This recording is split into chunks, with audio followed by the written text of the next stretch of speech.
Good morning and good warning. Okay, well it is a warning. Let me tell you why. We've got several things going on today. First I'll say it again. I'll say good morning. This is George DiGianni. Yes, you heard it right. On the Train Station Fitness Show.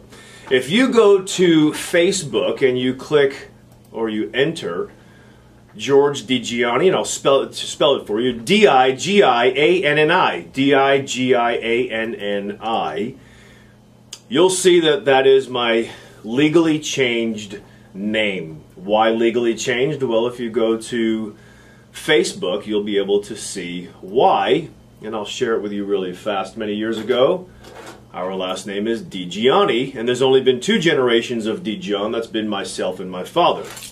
So, the name has been changed, and I thank you for all your support on the website and on email I've gotten, rather, and also on Facebook for my friends and people who listen to the show that recognize the importance of me taking our heritage and our name back. So from now on, it's George DiGianni on the Train Station Fitness Show. I may mess up, and I'll also tease this again later on, or mention it again later on about why I did it and that I did it. This morning with me in the studio, we have a 2-hour show today from 7 until 9 o'clock. This morning we have Tina Burnett Allen. Good morning, young lady. Good morning. And we have a topic that I don't think we've done before. Have we touched on this? We may have touched on it, but not to the depth that we're going to discuss it today. Yeah, we're going to take some calls today about this topic. The topic is imbalances or muscular imbalances. How do they show up in your life? What does that look like? Do you always have to have pain associated with a muscular imbalance? Are your exercises in the gym or in a particular sport properly balanced? If not, how does that show up? Why is it important that when we exercise, that we exercise to create balance? Well, if you understand what balance means, we don't mean standing on one foot, although that could be one of the angles we take. I doubt it. But when you understand what that means, you'll recognize and maybe have more of a purpose when you begin to perform strength training, whether that be in the gym or your particular sport. What creates imbalances? Overuse exercises or overuse muscles. Let's also say an imbalance is someone who plays a particular sport. Tina and I went over this during the week. Golf. When you're teeing off, you don't usually tee off one way and then tee off another way. You're either left-handed or right-handed, and you continue to do that over and over. But which exercises are you doing that creates a balance to support, very important, to support your sport, to support that type of overuse training? So coming up next, what we'll do, we'll throw this out now a little bit early. We'll talk with Tina Burnett Allen about balances, why it's important, how to create them. And also, 8 o'clock, Dr. Jeremy Webster's coming in. And we'll talk about the timing between when you eat and what you drink. Can you have them both together? Is it beneficial with or without meals? Is there a bad time to drink more water? And we'll talk about a large breakfast, whether it helps you to lose fat or harbor fat. That'll be from 8 until 9 with Dr. Jeremy Webster. So coming up next, Tina Burnett Allen with imbalances in your training and what we need to know and what you need to do about it. Coming up on 704 Sports Radio 1310, The Ticket. 1410, The Ticket. 712 Sports Radio 1310, The Ticket. George DiGianni, rather. It's going to take me a while. George DiGianni on the Train Station Fitness Show. You can become a friend of mine on Facebook. Look at 21 Day Body Makeover on Facebook, or put in my name, George DiGianni, D-I-G-I-A-N-N-I, and you can find out more about why I changed my name legally. What is a muscular imbalance? We're here with Tina Burnett Allen, and she's going to share with us not only what that is, but why it's important and how it shows up in our daily life. Tina, what is a muscular imbalance? Well, a muscular imbalance is when, and we all have it, is when it's a great example is someone that, like we said, plays golf or plays tennis, does a sport, is you create where you strengthen certain muscles and other muscles are neglected. So you create an imbalance, and more than likely it may be opposing muscle groups where maybe your quadriceps or your hip flexors are really strong because of the sport or the type of workout you're doing, but then your hip extensors, which are your glutes and your hamstrings, are not strong, and it creates an imbalance. And the issue here is joint function is highly dependent on the existing balance of muscular control. So what's directly affected when you have these imbalances between muscle groups and opposing muscle groups, and as well as the muscles that are meant to be stabilizers for our joints and our spine, is you create issues with your joints. Muscular imbalances are going to show themselves with joint issues. A great example is you might start having knee pain, and people will think, oh, there's something wrong with my knee. However, many times, and probably more than it being an actual mechanical issue with the knee, is you've got something going on that's an imbalance in your hip region. Maybe your glute, your hip flexors, your one of your quadricep muscles, the media, what we call the vastus medialis, which is the muscle in the kind of the more inner quadricep muscle. So let's put a picture to that. For those of you who are bodybuilders, you know what that muscle is, or people in the industry, you know what that muscle is. But if you're looking at a defined person, male or female, they don't have to be a bodybuilder. And Tina's talking about a muscle in the front of the leg. She talked about the quadricep, or you might know it as the thigh. And she says the vastus medialis muscle, that's where it looks like a teardrop. If you're looking at your knee, it would be the inside, or if you put your legs together, it would be those two muscles that if they were to touch, those muscles would be touching. That's the teardrop. That's the vastus medialis. And then you have the vastus lateralis, which is known as the outer sweep of the quadricep. It looks like it sweeps down and in, and you'll see this on people who are more muscular, not people who have straight legs, and you won't see it on many runners because they have not much muscle because they break down a lot of muscle. Some runners will have it. And what happens is, like Tina's saying, and I learned this a long time ago, I think you did also, this is kind of basic for us, is the vastus lateralis muscle, that outer sweep of the thigh, becomes dominant because the inside, where the teardrop is, becomes weak, and it messes with the tracking of the patella or the kneecap. So you think, oh my gosh, I've got a problem with my knee, let me take a bottle and a half, not just a bottle, but a bottle and a half of ibuprofen, or naproxen, which would be Aleve.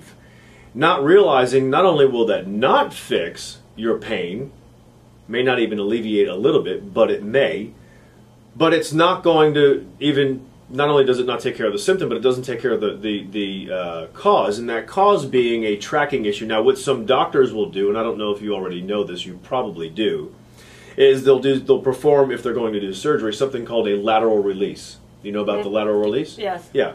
So they'll cut a tendon where that outer sweep is, and now all of a sudden you have no knee tracking problem anymore.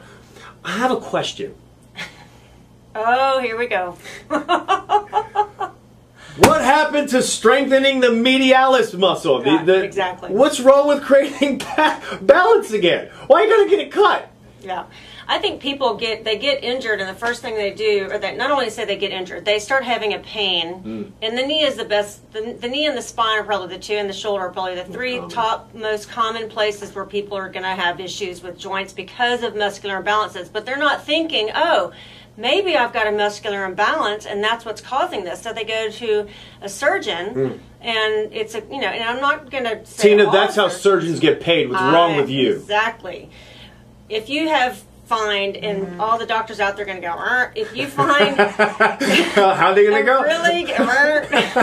If you find a really good, there are some really good sports chiropractors out there that will do evaluations and find out what is causing that pain. It's not, oh, well, let's go do surgery on the knee. It's, well, there's got to be an imbalance somewhere. Something's going on here. Let's assess and evaluate. And there's even some good more trainers out there that are good at that do specific type of analysis where you can actually figure out where that imbalance is and then what we're going to do to strengthen it so that you don't end up on the operating table. I want to just say one thing, and I know I do the same thing. I get caught up in what I'm trying to say, and sometimes I'll say things that are a little too rigid, and you said there's got to be an imbalance, and I know you don't mean that, because when you're meeting with someone one-on-one, you're going to be more suggestive. There doesn't have to be an imbalance. There could be other issues, but an imbalance is a likely cause because of the way people train or lack thereof. Right. Because that muscle, that outer muscle, tends to become stronger than the inner medialis muscle, just living, standing up, you know, walking, whatever. How does, and we gave a little example about how a muscular imbalance can show up in your life from the knee. Just other ways. How does it show up in your life? Let me take the lead on this, Tina, and then I would like for you to fill it in. And this is what I've noticed, and I'm sure you've noticed also. When someone drops their keys, they put their shoes on. They're going to pick up their shoes from one area, put them in another area to go sit down and put them on, let's say. They often will bend over with the same arm, the same way, every time. It's not necessarily because they're right-handed, as much as it is what I've noticed and observed over the years and through assessing people and talking to people about pain, is the body's way of compensating. So if it doesn't like bending over to the left because it feels a little restriction, limitation, range of motion, there's a little pain, whatever it is, you'll do it to the right. And you'll continue to do it that way instead of fixing it, but you don't recognize it because the body's going to perform the task you asked it to perform, and that's to pick up the keys. Reaching overhead to get something out of a cupboard. It may bother your right arm, but you may use your left. And if it bothers your right arm, you're not going to, well, you just don't bother doing anything with that right arm. You wind up continuing to use your left.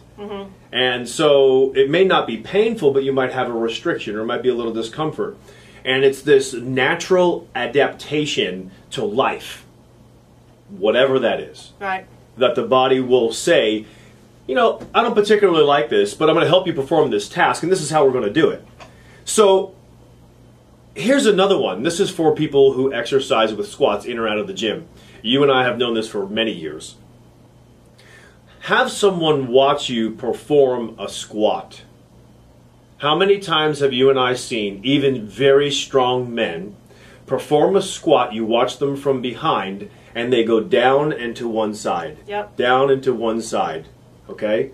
And it's rarely ever down in the proper squatting manner and even, because the body's compensating. Right. So why don't you elaborate on that for a moment? Because one of the things that I just want to finish this is you go see someone like Tina. Not only will she perform this assessment, it's not an ass-kicking the first time you get together as an assessment of what you need, what your limitations are, how to begin, and so forth.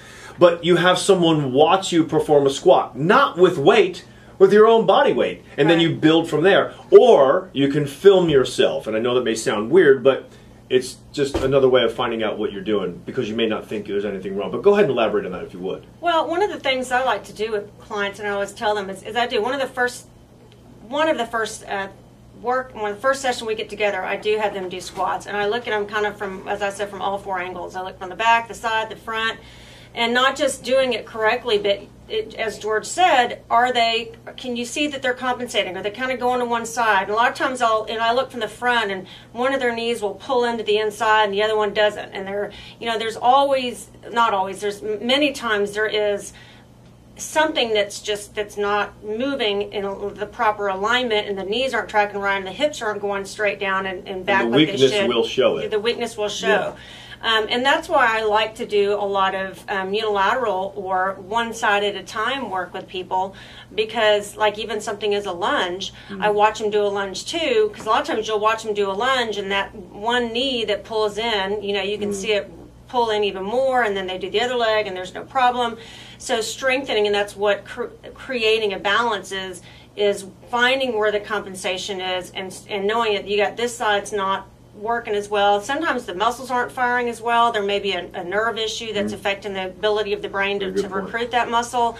And a lot of times it's just a weakness that's been created over time because of, like you said, even daily activities, the way that they've lived their life, or sports that they used to do.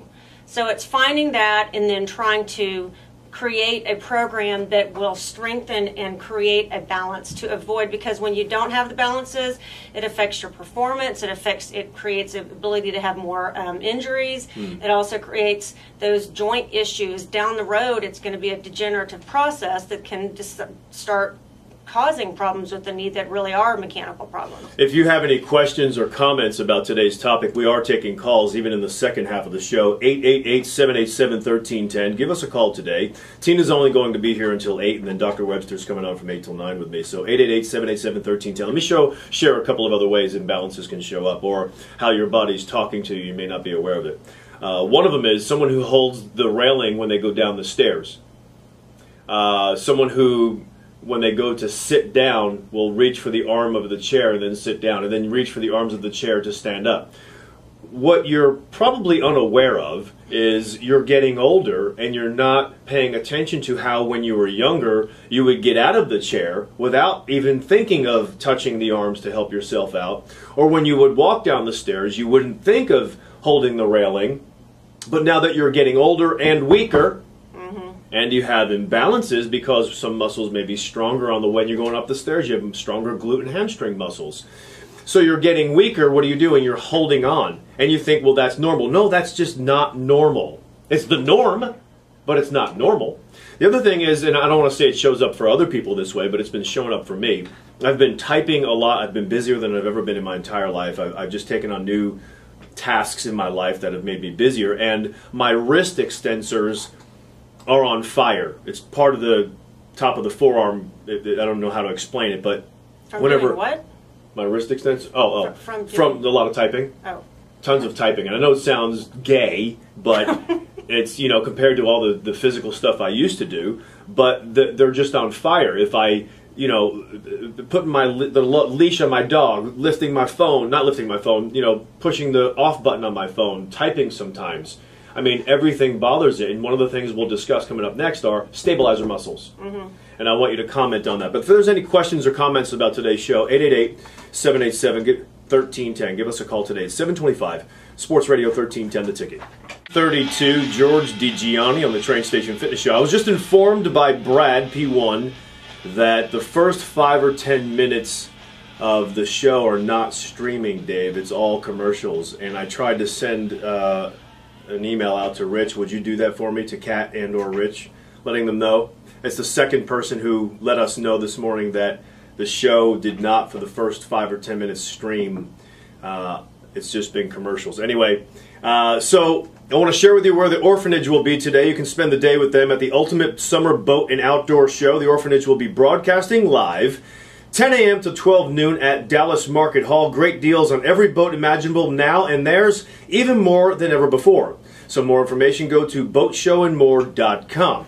Tina Burnett Allen in the station with me today in the studio. I've got 2-hour show, 7 until 9. Dr. Jeremy Webster coming up next, and we're talking about timing of meals and whether you should drink water. Is there a bad time to drink water? Whether you should drink water with your meals, without meals, coffee and tea. Timing of meals and beverages, the importance of them. Right now we're talking with Tina Burnett Allen about imbalances, muscular imbalances, and how that can adversely affect your day when you're just sitting in a chair. You go to bend over, pick up a newspaper, all of a sudden your back goes out. Why? There's a muscular imbalance involved in most cases. Do you have some damage that may have to be addressed via surgery? You might, but maybe it started with a muscular imbalance and only got worse as time went by.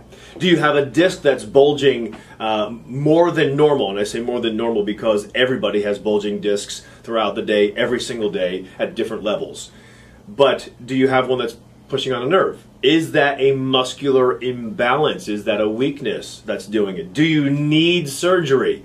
We're not answering the questions as much as we're saying it's something to look at, address, process of elimination, take care of that, and then find out where you can move, what direction you need to move into from there. One thing I didn't ask you earlier are about the benefits of being properly balanced. And when we talk, ladies, when we're talking about muscular balance, we're not talking about muscle head, bodybuilder stuff. We're just talking about a proper weight a proper ratio, if you will, of strength between certain muscles, the agonist and antagonist muscles that work synergistically, or should, just when you stand up, when you reach for something, when you sit down, or when you exercise. So Tina, talk about the benefits, if you would. Well, the benefits are, I mean, I just name them off. You can realign posture, eliminate pain, decrease compensation. We just talked about compensation. We all have, you know, sometimes we have to we compensate with one side from the other. Increased range of motion. And again, I don't want to promote that you need to be super flexible, but sometimes if you don't have even functional, you need to have some functional range of motion in your joints. Create stability, develop strength, improve speed, and even maximize power so that you can reach your physical potential. Especially if you're in a sport, tennis and even golf. But you know, I know a lot of women that play tennis and that's all they do, and then they get injured because they're not doing anything to on the outside, off the court, to create some balances to make sure that their joints are not going to go, you know, wacko when they're bouncing around on the tennis courts. Yeah, when you talked earlier about the stabilizer muscles, talk about some maybe stabilizer muscles of the knee or the hip or whichever joint. Pick one, I don't care. And maybe how we should work those muscles. Because I think, and I don't know if I'm explaining this right or asking it right, but if you play golf, let's just throw golf, that's the most obvious one, and you're a right-handed swinger, okay? Mm-hmm. You have certain muscles that will activate. You have this kinetic chain of muscles that activate and allow you to strike the ball, and others that are left behind in a sense that they're not as active and required to perform the same task. However, the opposing muscles that help that kinetic chain of muscles that are doing that right-handed swing are the ones that are supposed to support those other muscles. And if you don't have the proper support is when we usually have not only imbalance, that's how it shows up, but it shows up as injury. Mm-hmm. So maybe we can talk about muscles that need to be trained. Forget about how, it's too hard to do on the radio. But muscles that need to be trained opposing the ones that are most, what we think, used, although they're all used, when you're swinging through to play golf. Well, honestly, I have a client that is a big golfer, and he's constantly having pain in his lower back on his right side, so right above his right glute. And he is one that does swing with his left hip to the field. And I'm not a golfer, but when you say a right swing, you mean with the club to the right side of your body, and your left hip's to the field, or to the course rather. His left hip is ridiculously tight. It's twice as tight as his right hip. Constantly, when I get in there and try to see what range of motion, it's always tight in that lower back.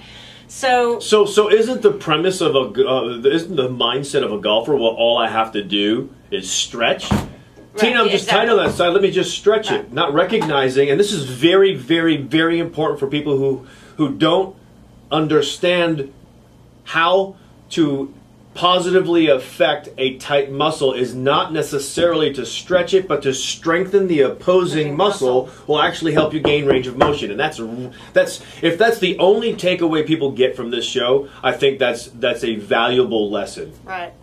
Well, I think that there's a lot of stabilizing muscles in the whole pelvic region. I mean, you've got one of the muscles that I think gets neglected are the rotator, the hip rotators. Internal and external hip rotators, and basically what that means is the external muscle, the external rotator are muscles that cause the upper leg bone to turn outward. Mm-hmm. That's external. Those muscles are actually underneath the big glute muscles, kind of in the back. The internal hip rotators rotate the bone to the inside. And there's exercises that you can do to strengthen and create a balance in there. A lot of times I get people doing these exercises that are very strong men and women, and there's just no strength there. Well, Tina, let me tell you how I fix that. This is how I fix it. I do it all the time. I get in the gym and I do those things where I pull my legs together and I push them out. No. What do you mean no? They're in every gym and they're healthy for you. What do you? The gym wouldn't have it if it wasn't healthy for me. First of all, that's not hip rotation. What do you mean? Second of all, they need to be throwing those machines out the window. They sell right memberships. along with the ab cruncher. So rotation is it's a very small movement, and it's a very specific movement. Of course, I can't explain on the air how to do them, but that's I think a function that's left out of people's workouts. Also, abduction, which is the machine you're talking about. But the thing about hip abductors is muscles that are stabilizers. Their job is to stop motion, not create motion. So when you're doing these movements that are these big giant movements to try to, most people do it because they think they're making their hips, getting the fat off their hips. Yeah. But it's a functional movement. It's a very small, minimal movement, and the goal is to train the muscle to be good at stopping motion, not creating motion. Same goes for the deep muscles that stabilize the spine, the way that Stuart McGill talks about working your quadratus lumborum, transverse abdominis. Those muscles need to be trained to stop motion. So give somebody an example. The Bozu, throwing the ball, the weighted ball. What are some of the exercises that will work the entire body and help create balance? You mean a big movement that does everything at once? Yeah, either that or it could be a big movement that only does one side of the body. Like if you're playing golf. When I was at the Titleist Performance Institute years ago, and I got the certification through them, one of the things they did is they'll do, like, for more advanced people, you'll be on a Bozu, which is, for people who don't know, it's the half ball. So it's not the round ball you can lay on and do those goofy crunches on. It's the half one you can stand on. And then you can take a weighted ball and perform an exercise. Let's say it's a swing almost like golf, but only on one side. Right. Okay, so the opposing side. It's going to feel weird. You have neuromuscular adaptation that's got to be that comes into play, and you will begin to gain the benefits from that. But you're working your whole body. However, you're doing it on an unstable platform. Right, so which would be more advanced. Much more advanced. Yeah. But I'm trying to give some type of visual. Give another visual. Another one that I like to do with people is taking an extra tube. You could also use a cable, but I prefer the extra tubes. And hooking it onto a stable object and standing out where the tube's tight and you're holding the handles and arms out in front of you. You're doing that slight core rotation or trunk rotation. Hips and legs are stable, and you're just you're taking your body over to one side and then back towards the center. So it's kind of like a pulsing motion that you do. So let's do this again. It was just on camera right now. For anybody who wants to see what Tina just did, you can go to my YouTube channel. Later today, it should be loaded. YouTube is 21 Day Body Makeover Com. There's no dot in there. And you'll see Tina had her arms extended out in front of her together, holding an exercise tube, extra tube, or resistance band, if you will. And she moved her body about 8 inches from the midline, straight in front of you, to one side and then back. It's not a jerking movement. It's not super high tension. It's for strengthening stabilizer muscles. And I think all too often when people think, well, if I'm going to strengthen the stabilizer muscles, let me use just 10 or 12 reps with super heavy weight, and talk about the disadvantages of that. Well, once again, these are stabilizing muscles that aren't meant to be loaded with a bunch of weight. The goal is, first and foremost, the goal is to get them is neural adaptation. And basically what that means is getting the brain good at recruiting those muscles. And you don't need and you don't want to use a lot of resistance for that. It doesn't take that. You're just trying to get the function. You're trying to train the brain to be good at making that muscle function correctly. Then ultimately, you'll get stronger and you can always increase some resistance, but it's not an exercise that you want to use a lot of resistance with, because it can create more damage than good. Exactly. Coming up next, what we're going to do is we'll put you into an exercise, a gym setting, if you will, and Tina will share with you, when you walk in the gym, exercises that must be paired together to create balance for your legs, for your upper body. We'll talk about that with Tina Burnett Allen coming up next, 7:45, Sports Radio 1310, The Ticket. Workouts and why that happens and how to avoid that and what you can do to make your workout balanced and create safe joints and avoid injuries. We also have, should I introduce Mr. Yes, please. Dr. Webster? Yes, you just should. came in.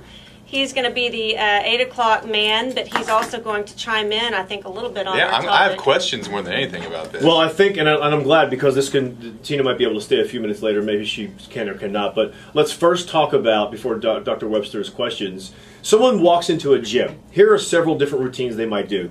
The muscle head. Okay, the muscle head is, let me do back and bis today. Let me do just quads today, and I'll do some little upper body, and then I'll just do hamstrings and glutes today.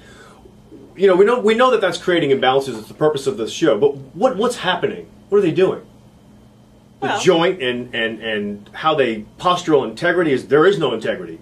Right. What do they look like? You know the guys on Popeye? Remember the big muscular guys who hunch over? And they have long, skinny legs and these big upper bodies, and their shoulders are. We just talked about protracted or kind of rounded over forward. That's what I think about when I think about those guys. So when you see somebody walking around in the gym, or even not in the gym, and their shoulders are we know them as protracted, and they're forward, and their arms are out to the side like they have a rash underneath their arms, they can't put their arms down. That's not somebody really trying to show off. That's usually an imbalance because the chest muscles or the anterior muscles, the front of the body is too tight. Mm-hmm. Not only does it have to be stretched, but it's so tight and strong that it's dominating the posterior muscles, the muscles in the back. So what happens? What's going on? Somebody goes in the gym and they're often working what? Their chest all the time. Always working chest. And they're doing shoulders over the head. And it's all this pushing motions, but everybody's forgetting about the back motions. And is there a ratio people might want to work to help create that balance? Well, I don't know. I find it's different for everybody. Yeah. I really do. It's dependent on the individual, but I do find that about 95% of the people that come to me are weak and have and already tight. And I get most people are 40 and up, but you know, when you get older, you actually train your brain to hold that position. The muscles in the front get tight. You're hunched over. You sit that way. You stand that way. So the first thing I do is I don't even touch their chest. I don't even work their chest for the first several workouts. We focus on creating strength through the muscles that stabilize the shoulder blades. And we talk a little bit about the muscles that pull the shoulder blades back and down, the rhomboids, the lower traps, the upper trapezius are the muscles that go from your shoulders up to your head. And then the lower trapezius are the ones that pull the shoulder blades down and come down and insert into the spine. Mm. And those are the ones I like to focus on, even doing small movements where you're what's called shoulder blade retraction, which is the opposite of protraction. Pulling the shoulder blades back, getting the person first. I see if they're even good at doing that. Some people just can't even make those muscles work. They cannot do it. Let's show that on camera, if you will. So your arms are in front of you, all right, like you're going to do a seated row, whether it's a machine or a freestyle one, and your shoulders are pushed forward, and instead of bending your elbows, you will just simply retract your shoulder blades. You'll pull your shoulders way back, like if you're going to pinch somebody's finger in the middle of your spine without bending at the elbow. Right. And most people, the first thing they do is bend their elbows because they can't even make their shoulder blades move. And and that's one of the first things I do in an evaluation is I look at their ability to even make those muscles work. So lower body. Somebody's going to the gym, they're going to work their lower body, and they're doing a lot of, let's say they're doing some knee extensions. Right, which we don't even want to get into how we feel about that. We don't have time. They're doing some squats, and they're doing some leg press and some calves. Is that all they need? No. What do they need? I mean, Tina, come on. That's complete for my legs, isn't it? Well, we've left out the hip extension. I like What's doing the hip extension? What does that mean? That means if you're standing, I like doing a minimum range of motion where you're standing, taking one leg and lifting it straight back behind you with the hip and with the glute muscles working. Rotations, we talked about hip and hip rotations, the smaller movements, abductions. We do so many linear movements. Everything's going straight line forward that we forget about doing lateral motion side to side. So a tennis player does a lot of lateral motions. So they don't necessarily have those issues, but they show up in other ways. Exactly. So this is what we're getting to. This is the purposes of this show. It's kind of hard to paint the picture, although Tina and I do the best we possibly can. This is the reason I would love for you to sit with her and just have an evaluation, what your workout looks like, what you're trying to achieve, and have her write a program for you if you can't afford her all of the time.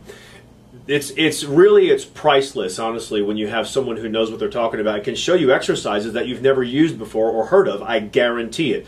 Why don't we give your phone number out, and then Dr. Webster has some questions. Okay, 214-763-5800. And if you have questions and you didn't get that, just email me and I'll send you Tina's website. Dr. Webster. So the question I have relates to my son. He's 17 years old. He's been training for football now. He actually just got offered a football scholarship yesterday. Oh, wow. At a camp that he went to. He's a defensive back. He's lean. He's pretty strong though. His problem is with his rotator cuff muscles. He's of course doing the football workout. He's doing a lot of pressing. He's doing a lot of power cleans. But I've forced him to now incorporate some of the pulling motions in there. I say you've got to do them. You've got to do some bent rows. You've got to do some pull-ups. But what he's coming into is rotator cuff problems.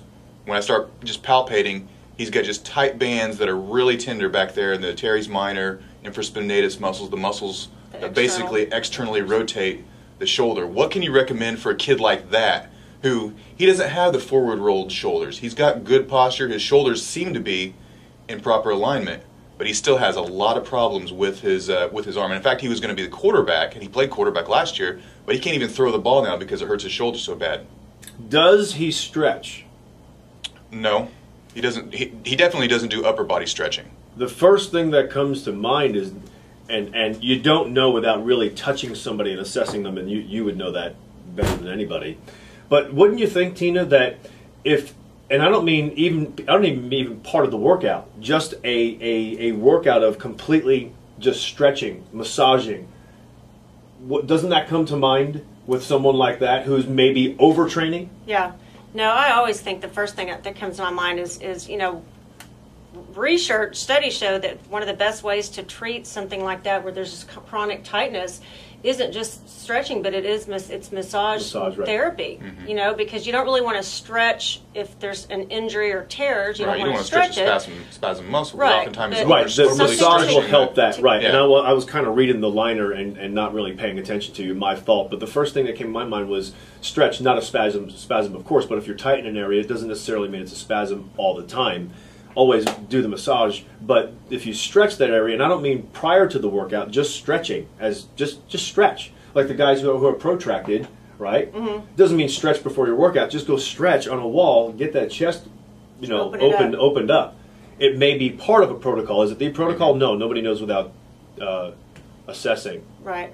But I think that yes, the combination of some stretching, depending on where the muscle is and what the issue is, but also just the manual massage therapy, I think is huge. I think it's why athletes and have their therapists travel with them, and that's, love it. That's a perfect answer, especially a spasm. But it needs to be, again, there's just like a lot of different professions. You need to make sure you find a good one that knows how to work with athletes and young athletes with those issues. Right. One thing I've noticed, and I want your opinion on this, is my patients who have external rotator problems and shoulder rotator cuff problems. I tell them if they're doing any kind of rowing, any kind of pulling, to use a wide grip parallel bar rather than a close grip parallel bar. Yes. Do you agree with that? Not to use the Never. close grip parallel bars? Never. Okay. Tina? No. Because that encourages internal rotation, right? Exactly. Yeah. I always, when you pull. even stuff when I see people using those ropes to do triceps Right. and things on, I always keep a slight externally rotated position at the shoulder where the shoulder blades can get in We got to position, talk normal elbows here in. for people listening. Okay, I don't want to lose people. So hand grip would be a wider grip, and the elbows are turned into your body. Right. So if you're doing a row, you want to hold on to. That's why I like the big cables that have two separate handles. There you pull the ground zero equipment or whatever. Yeah, so you want their hands to be at least shoulder grip or slightly wider. Slightly Yes. wider, elbows turned in, shoulder blades down and back. I agree. I kind of came onto that myself, and Yeah. it seemed to work so well with everybody. There's a lot of things when it comes to exercising, and we'll let you go, Tina. I know you've got to go. There are a lot of things when it comes to exercising, not necessarily nutrition, but exercising, that are so common sense. But we've been ingrained through marketing to believe something different. Aerobic training, ways of exercise, when they're really bodybuilding ways of exercise, and we don't need it. And what I used to say years ago when I trained, when you see that narrow grip that you would, of a handle, that you would put onto a seated row machine and you would pull toward you, and I'd say, well, let's look at how wide that is. Okay? Whose shoulders are that wide? Maybe an infant, but an infant couldn't pick this up. It's so heavy, just the handle itself. So let's see, how can we make it work with the body and not against the body? Well, excuse me, the same thing goes for if you're going to row over your head. You'll see people take the same grip, they'll come down, and a lot of guys will want to take it further than normal when they pull down in front of their head. Again, if you want to see this video, this show, you can see what I'm doing online, 21 Day Body Makeover on YouTube. You're pulling it down, and not only will they collapse the chest, but then they'll rotate the shoulders out to the side just to bring the bar lower. And then what they don't even Stick your realize, chin out. You got to stick your chin out to look like you went higher. and the main muscles being used, then when they think they're working their lats, it's not even their lats. Right, because shoulder rotators. once they hit that position, the lats lengthen and almost pretty much release tension in the arms, the biceps, and the shoulders take the stress. So we can say the same thing goes for people who do really close grip bench press and really close grip push-ups. Right? Well, I'm doing the inner part of my chest. No, you're not. Right. No, you're not. I hate that dadgum rope with the little knots on the end of it. Yeah. Every time I mean, so many people use that at the gym. And that your hands are too close together. They do triceps with it, and their elbows are out, their shoulders. Tina, they feel a pump. Oh, for crying I want out to feel loud. a. Is this still correct? But that thing's going to disappear soon. Everybody's going to wonder what happened to it. Fitness.tina@gmail.com. Good. Yes. That's the best way to get a hold of me.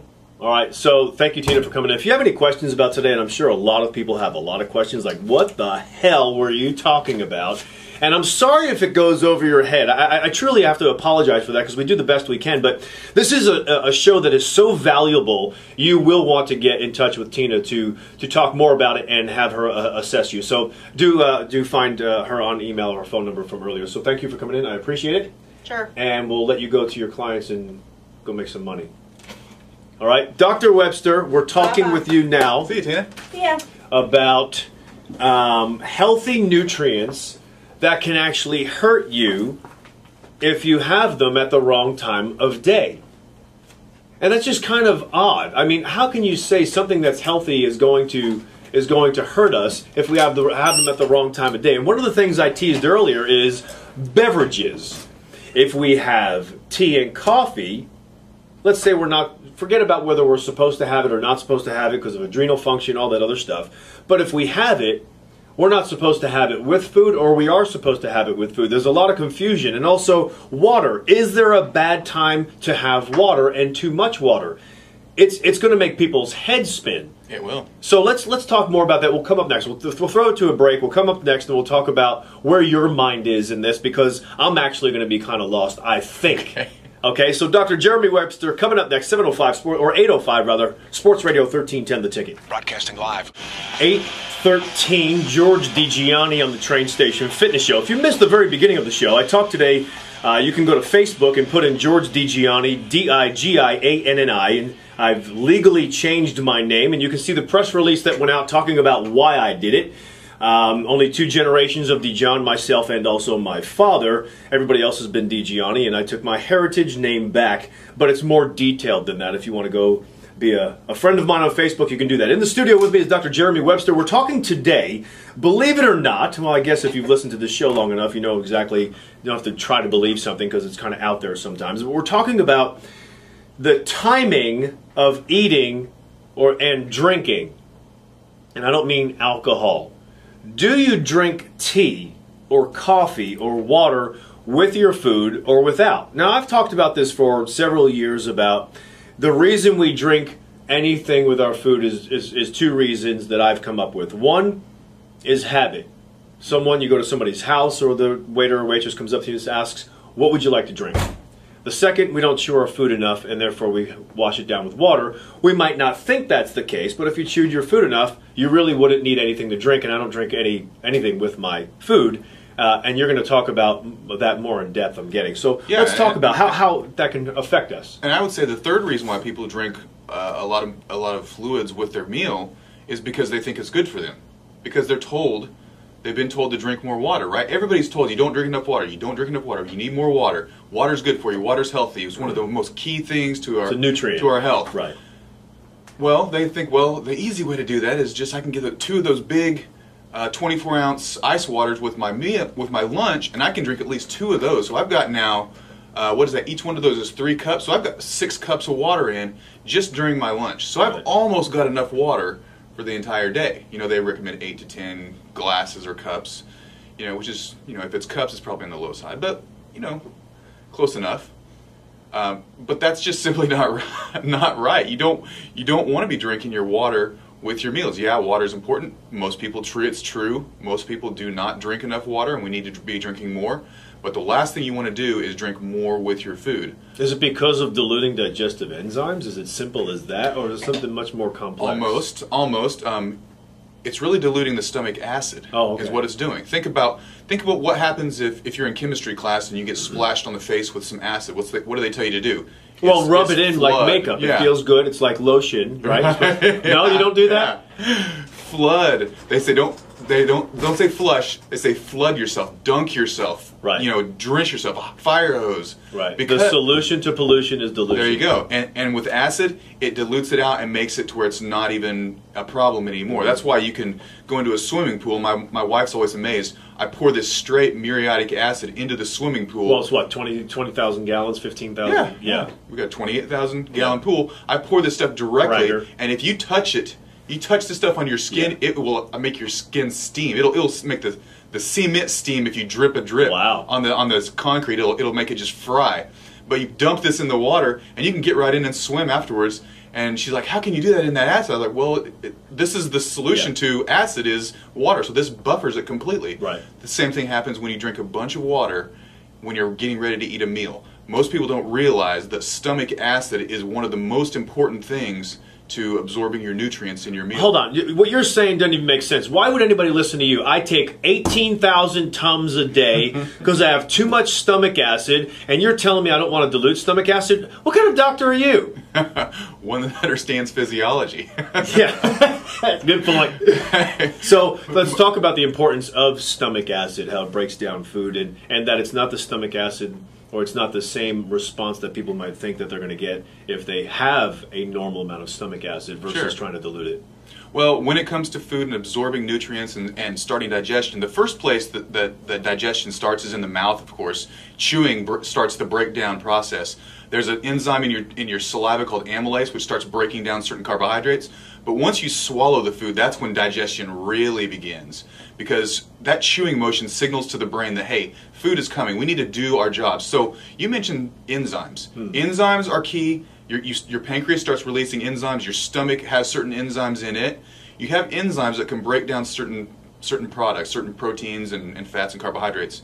But you also have a stomach that starts triggering the release of stomach acid. Now this starts breaking your food down, and it's really key to breaking the minerals off of your proteins. Your minerals, your magnesium, your calcium, your iron.